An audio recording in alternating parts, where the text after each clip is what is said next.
Are there certain elements of your behaviour that you're not happy with? Well, have a look at this simple model that we use to help you make some changes that are going to be meaningful for you. We call it the belief behaviour model, and it's based on this simple concept of A, B1, B2, C, right? Where in life we have an activating event. There's something happens that triggers an event for us. What it does is, though, it triggers a belief, and that belief can be rational or irrational. So it can be, logical or it can be illogical.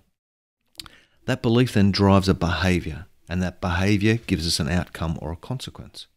So if we want to change something, we can't change the event, but what we can change is the way we respond to that event. And if that response is driven by our beliefs, we need to change our beliefs. So changing a belief is really critical to changing the behaviour and getting a different outcome. So an example here, this is from a sales point of view, though, is if you've got a negative mindset, then the activating event is a loss of a sale. So you've missed a sale.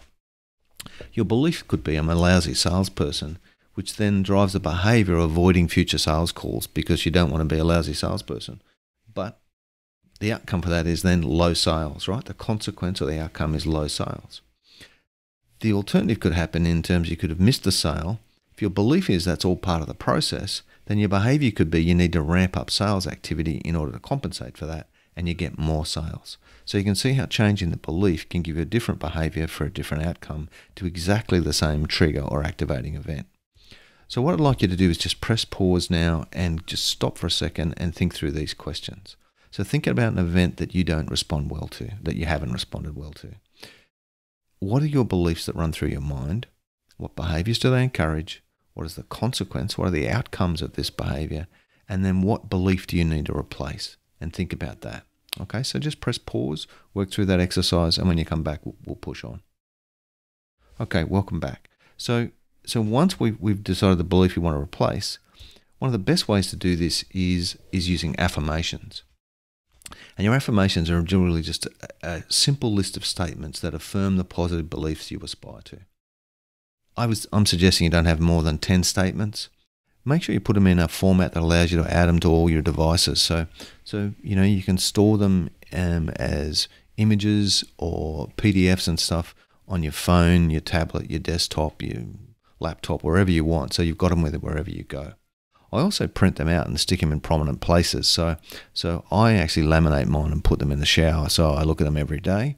And then I carry them with me on my devices. Other people put them in their lockers at work or in their desk drawer or in the back of the toilet door or somewhere where they're going to look at them on a regular basis.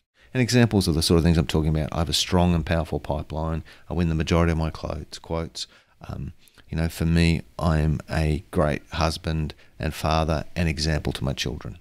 So they're things that are important to me. So what are the important things for you? This is not all about business. There's a lot of personal beliefs that need to be here as well. That's a simple way for you to think about behaviours that you're not happy with and what you can do to modify certainly the outcomes that come from those by working on the beliefs that sit behind them. If you've got any questions, just flick me an email or give me a call. Thanks.